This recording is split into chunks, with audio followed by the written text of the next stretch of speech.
We have all looked for a place to completely disconnect, a quiet escape far away from the noise of the city, where nobody can reach you, and where the loudest sound is the wind moving through the trees. It feels peaceful. You tell yourself it is just what you need to recharge. But sometimes when you are miles away from civilization, deep in the dark woods, you are not as alone as you think. Sometimes someone is already out there in the shadows, waiting for the sun to go down and hoping you will never find a way back out. A couple of years ago, I booked a 4-day solo retreat at an isolated timber cabin in northern Wisconsin. It wasn't listed on major platforms like Airbnb. It was managed through a tiny, outdated, independent website run by a private owner. The site looked like it hadn't been updated since 2005, but that wasn't unusual for old-school wilderness rentals in the Northwoods. I booked it because it was dirt cheap, heavily secluded, and seemed like the perfect spot to unplug and read by the fire for a few days. The moment I navigated my SUV down the long, unpaved logging trail that led to the cabin, a heavy sense of isolation settled over me. The structure sat deep in a dense tract of pine forest, miles away from the main highway. Looking out into the thick wall of trees surrounding the clearing, the environment felt oppressive, like something unseen was watching from the shadows. I brushed the feeling off as simple city dweller paranoia, unpacked my supplies, built a fire in the stove, and went to bed early. Around 1:30 in the morning, I was awakened by a faint metallic scraping sound coming from the wooden front porch. I sat up in the dark, listening intently.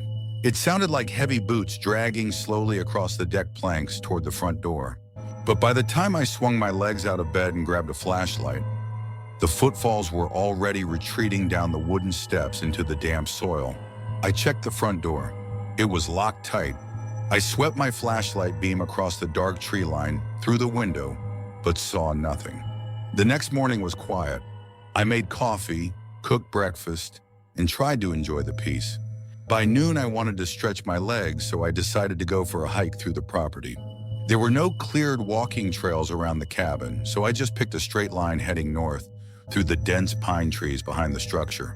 I had only been walking for about 10 minutes when I stumbled upon a faint, packed dirt footpath winding through the brush. Assuming it was a deer trail, I followed it deeper into the timber. A few hundred yards down, the trees cleared into a small, hidden ravine.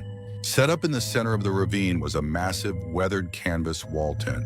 Scattered around the perimeter were rusted propane tanks, empty food tins, tarps, and stacks of stolen tools. The front flap of the wall tent was tied wide open. No one was inside, but a pair of muddy boots sitting by the cot and a fresh pile of wood ash proved someone was living there permanently. A cold wave of dread washed over me. Knowing an unregistered squatter was living in a semi-permanent camp just a short walk from my remote cabin made me deeply uncomfortable. I turned around and walked briskly back to the cabin. I immediately pulled out my phone to contact the property manager, only to realize I had zero cellular service deep in the valley. The rental confirmation email I had printed out had no emergency phone number, only a general contact form on their broken website.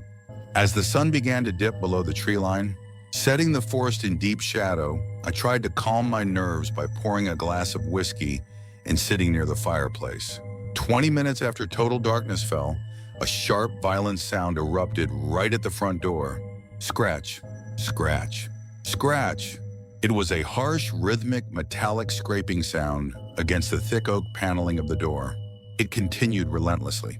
I stood up, my heart hammering against my ribs, and took 3 slow steps toward the entryway. Behind the sound of metal tearing into wood, I could hear heavy, ragged human breathing right on the other side of the plank. "Hey, who the hell is out there? Get off the porch," I screamed, picking up a heavy iron fireplace poker. The moment I shouted, the scraping instantly stopped. Heavy boots scrambled wildly off the porch and tore into the brush. I unlatched the door and cracked it open. A risky move, but I needed to know what I was dealing with. Through the dim porch light, I saw deep, fresh gouges carved into the wooden doorframe near the deadbolt. Someone had been using a heavy pry bar to force the latch out of the frame. All thoughts of staying the night vanished. I realized that if this person managed to break through that door in the middle of the night, there was no cell service, no neighbors, and no one for 20 miles who could hear me call for help. I threw my gear into my duffel bag, grabbed my car keys and the iron poker, and ran out to my SUV. The forest was dead silent as I started the engine and switched the high beams on. I threw the vehicle into drive and began navigating the narrow single-lane dirt logging trail that led back to the main county road. Halfway down the dark trail, flanked by dense trees on both sides, a man suddenly stepped out from behind a large pine directly into the middle of my headlights. I slammed on the brakes, stopping less than 15 feet from him. His eyes were wide, bloodshot, and wild in the sharp glare of the high beams. He was filthy, dressed in torn winter clothes, and in his right hand he was clutching a heavy, 2-foot steel crowbar.